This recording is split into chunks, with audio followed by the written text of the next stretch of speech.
The perks of being Dusty's kitties. You guys know Moki Boy. You know Moki Boy. You know this Moki Boy. And then you have the oldest cat who's been around since I was born. Benny Boy. Bentley. How are you, you nice little old man cat? This cat's been around since I was born. Is he the Griffin of cats? You decide.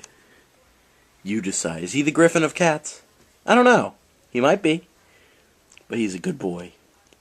He's a really good boy, Benny Boy. Benny Boy. Benny Boy. Are you going to fuck the quarterback? Are you going to fuck the quarterback? Lick me if you want to.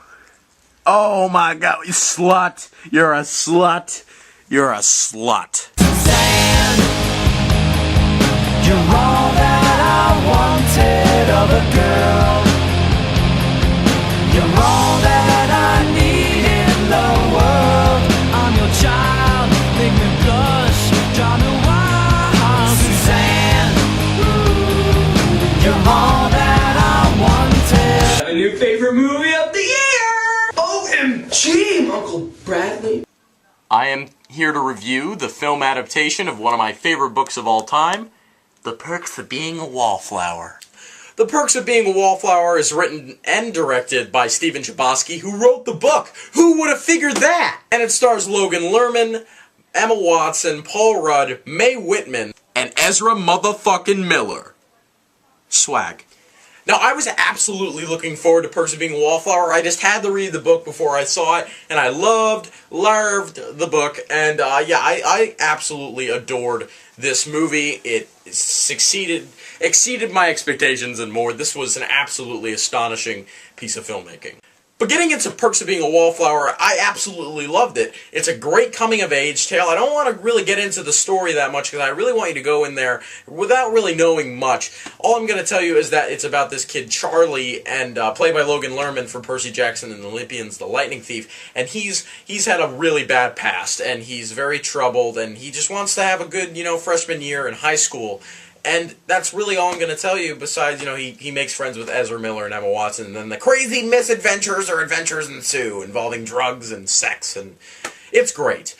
Now, this movie is being compared to the works of John Hughes, the two of my favorite movies of all time, Breakfast Club, Ferris Bueller, and even though John Hughes, did like more, of the comedic side, he touched more upon the comedic side of high school, throwing in those dramatic elements in there, of course, especially with the Breakfast Club, more of the comedic side with Ferris Bueller. I think Perks of Being a Wallflower should be really just sort of like, be looked as like a more serious teen film that, it is really funny at times, but when the dramatic elements hit, they hit really, really hard. And, they will probably make you cry.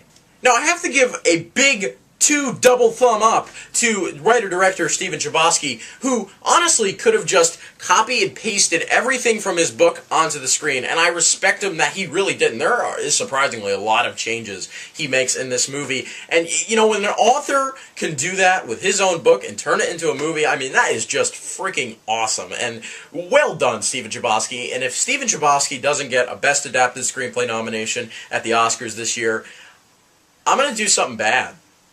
I'm gonna rob a bank. I'm gonna sneak into a school in Alabama. I'm gonna kill Griffin. Going on to these performances, Logan Lerman blew me away in this movie. He is absolutely fantastic. Such a layered performance.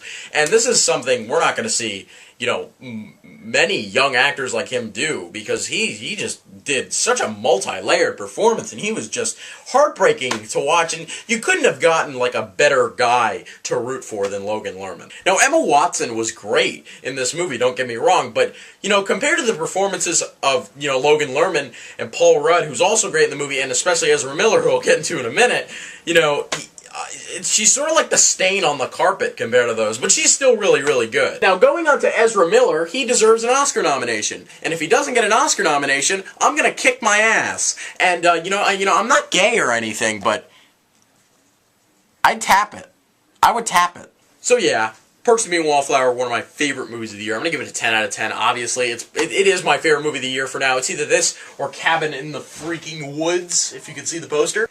Now, I just want to tell you guys, Johnny Simmons is in this movie, and, you know, since 2009, Jennifer's Body came out, you know, my good friend, Grounded for Life 27, and Chris Stuckman, they both, I remember when I was talking to them back then, and they were always like, you look like this guy Johnny Simmons, and I'm like, whatever. So you guys be the judge right now. I'm Mr. Google. Don't forget to ski cap, subscribe, and I'm out. You show the lights, won't stop me, turn to stone. You shine me when I'm alone.